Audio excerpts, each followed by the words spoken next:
Yusa Kazunari is a 15-year-old freshman who wants to live his high school life in peace, and perhaps have an intellectual and refined girlfriend. He sees a girl in the library and is instantly smitten. However, she leaves before he gets a chance to talk to her.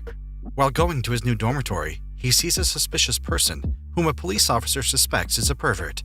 He takes this opportunity to run away, but wonders how that person knows his name. He arrives at his dormitory, the Kawaii Complex, and he meets his landlady, Grandma Sumiko Kawaii. She shows him to his room where he meets the pervert from earlier, who turns out to also be his roommate, Shiro. Not wanting to have him as a roommate, Yusa storms out of the house, but runs into the girl from the library at the next door, who he learns is Ritsu Kawaii. She is a second year at Yusa's high school. He follows her and tries to strike up a conversation, but she ignores him and stops him at the entrance to the girls' area of the dorm. Later, Yusa has tea with Sumiko, who can tell that he is smitten with Ritsu, but tells him she is a tough nut to crack. 3 days later, Yusa confides in Shiro that Ritsu ignores him here and at school, noting she is quite cold and expressionless, and Shiro tells him about 2 other dorm mates he has yet to meet. Later, while walking home from a convenience store, Yusa finds a drunken girl, apparently heartbroken over a failed engagement. She tries to hit on Yusa, but she is stopped by Ritsu, and Yusa learns that the drunken girl is the working lady Mayumi. When Ritsu tries to stop Mayumi from sliding down a railing, they trip and fall, injuring Yusa when he tries to break their fall. Back at the complex, a tearful Mayumi explains that her fiancé was two-timing her. Ritsu looks at Yusa, concerned at his injuries, and she apologizes. Yusa thinks to himself that Ritsu doesn't have an expressionless face after all. While everyone else has plans for the holidays, Yusa lays bored at the complex. Shiro invites him to a glycerin run and tells him to invite Mayumi. Yusa runs into a dejected Mayumi, who complains about couples and wishes they'd die. Shiro calls them over through a window and invites them to play with bubbles that he made. Ritsu sees them playing and eagerly wants to join in. When Yusa invites her, she relents and delightfully plays with them. During a laundry day, Sumiko asks Yusa and Ritsu to retrieve curtains from her room upstairs, but Yusa feels awkward about the silence between them. When they return, they see Mayumi and Shiro being blown by the wind, and Yusa jokes that they look like the Renaissance painting, The Birth of Venus, which Ritsu loudly laughs at, pleasing Yusa. A few weeks later, Mayumi invites them to watch a horror movie, but Ritsu refuses, calling it stupid. However, the others begin taunting her and making it so she is too scared to be by herself, and she ends up watching with them. Yusa notices she is curled up in a corner, pretending she's not afraid, which he finds adorable. When the movie ends, Ritsu is too scared to go to the bathroom by herself, so she has Mayumi accompany her, where she is attacked by Sayaka, the last tenant whom Yusa has yet to meet. She comes off as outgoing and sociable. However, Yusa notices that Sayaka has a dark side to her otherwise flowery personality, making him wonder if she really is normal. A few weeks have passed since Yusa joined the Kawaii Complex, but he has yet to close the distance between him and Ritsu. When Yusa arrives home, the bike he ordered arrives, but he yells at Mayumi and Shiro for messing with it. The next day, as they leave for school, Yusa asks Ritsu if she'd like to ride on the back of his bike, which she replies with, "I'd rather die," crushing Yusa's spirit, and he rides off. The other tenants see this and begin teasing her, but when she threatens to raise the rent as her mother is the owner of the complex, Sumiko is merely renting it and acting as a landlady, they back off. At school, Ritsu apologizes to Yusa for her behavior that morning, and awkwardly explains that she likes reading books while walking, and that if they are seen together, the rest of the complex would make fun of them. But she reassures him that she has no problem with him specifically. The next day, as Yusa arrives home, he sees Sayaka being bothered by a man, and she goes over to him and pretends they are lovers, which angers the man. He tries to hit Yusa, but Ritsu arrives just in time and throws a book at him. Ritsu and Sumiko warn Sayaka over dinner that if such an incident happens again, they really will raise her rent. Following Sayaka's advice, Yusa tries to be a bit pushier to get closer to Ritsu, but unbeknownst to him, this simply makes her more uncomfortable. While having drinks at the Kawaii Complex, Mayumi receives a call from her friend canceling a mixer she was going to, which annoys her. The group talks about the unspoken rules of friends among girls, and when they ask Ritsu about hers, she says she prefers to be alone, but Yusa doesn't believe her. Over the next few days, he constantly sticks close to Ritsu, which ends up troubling her. One day, while following her to a bookstore, he sees her interact with her former junior high school friends, which reassures him. When Ritsu sees him, she storms out of the bookstore, and Yusa follows her. But she says to stop worrying about her and to leave her alone, which leaves him depressed. When Mayumi sees him moping around, she tells him that Sayaka has a penchant for lying and tricking people, irritating him. Meanwhile, Ritsu tells Shiro that she was only pretending to be friendly to her friends the other day, as she only wanted the conversation to end as fast as possible. She'd rather be alone than to do things like exchanging numbers you'll never use or forcing yourself to get along with people. But despite this, she doesn't want people to think that she feels lonely, so she plays along, and Shiro comforts and reassures her that she is fine the way she is. The next day, Yusa approaches her, but stops her from closing her book. He apologizes for being persistent over the past few days and is content with just walking by her side and keeps her safe while she reads her book, and she smiles. Yusa points towards a rainbow, and Ritsu says a soft thank you under her breath.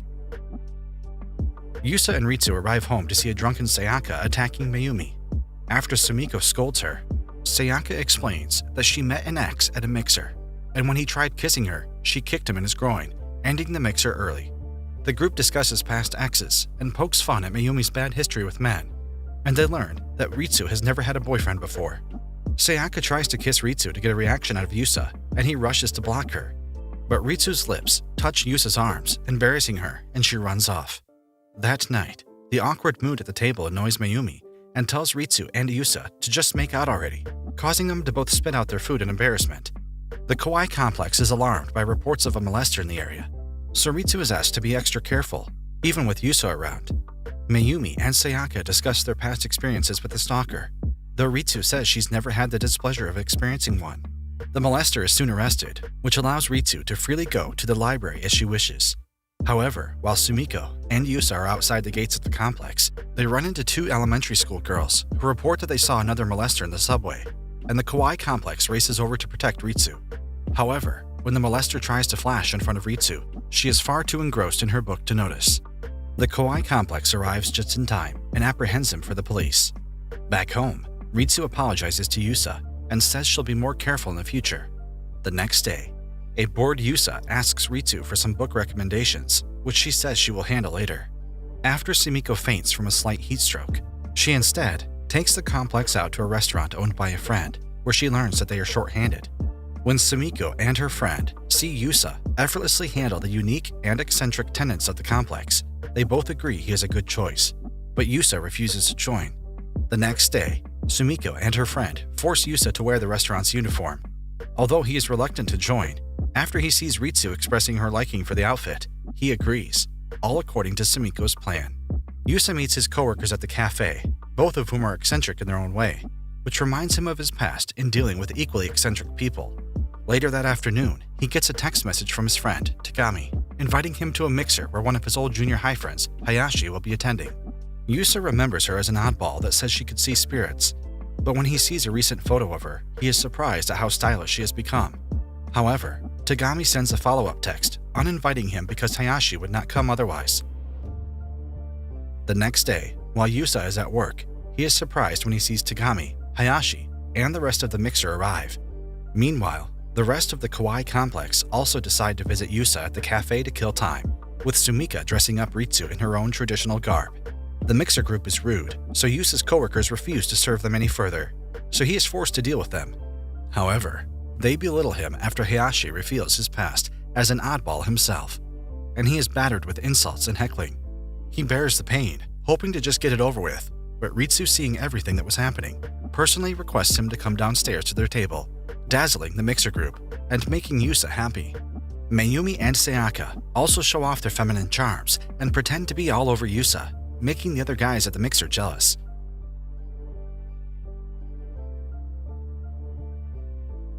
When they return home, they have Yusa's favorite food. Ritsu suggests that he read a specific book as she finds it the funniest. He appreciates the gesture, knowing she is trying to cheer him up. At night, Yusa awakens to the sound of screams. He opens his door where he is tackled by Ritsu, who explains that while reading a book, a centipede fell on the book, causing her to close it and sprint out of the room. She then enters Mayumi's room, who is equally startled, and they both end up at Yusa's. Because Sumiko, who normally deals with the centipedes, is away on a trip, they first inspect Mayumi's room, which looks like a pigsty. They then enter Ritsu's room, which Yusa remarks has the smell of a bookstore. They open the book where the centipede should be, but it's not there, freaking everyone out. They patrol the complex grounds, but the centipede lands on Ritsu's back. Yusa, not wanting to alarm her, tries swatting it away on his own, but it ends up crawling under her back, which causes her to freak out and spill boiling water, and Yusa rushes to protect her, but he is scalded in the process. Sayaka appears and disposes of the centipede herself, having dealt with them growing up. Ritsu later apologizes for getting Yusa injured and treats him with a cold pack, which makes Yusa incredibly happy. At the cafe, Hayashi arrives, wanting to apologize about her behavior earlier to Yusa, but Shiro sees her first and asks her how Yusa treated her in the past. She recalls that even when two of her classmates were talking ill of her, Yusa genuinely treated her with kindness. Taking this into consideration, she apologizes to Yusa, but also thanks him for being nice to her in junior high. He quickly forgives her, but an irked Ritsu leaves. Mayumi and Sayaka follow Hayashi into the bathrooms to comfort her, but the three instead end up fighting. Back at the complex, Chinatsu visits Shiro, asking him for help with her summer project. Shiro suggests that they make shiny mud balls, which entice Mayumi and Ritsu to join in. While polishing the mud balls, Chinatsu correctly assumes that Yusa likes Ritsu, which causes her to be flustered, but she denies this fact, saying that Yusa is kind to everyone he meets. But Chinatsu points out that she is just jealous that Yusa treats girls the same way, and this angers Ritsu. Yusa arrives home, dumbfounded when an angry Ritsu brushes him by, which causes Mayumi and Chinatsu to apologize. Tsuneko, one of Sayaka's old friends from junior high back in the province, visits the Kawaii complex before she goes to a high school reunion the next day. Yusa and Mayumi take advantage of her knowing about Sayaka's embarrassing past to dig up dirt about her for leverage to get back at her for all her troublemaking, much to Sayaka's chagrin. Tsuneko says that she and Sayaka drifted apart after Sayaka moved to the big city for high school and college and expresses that she does miss her.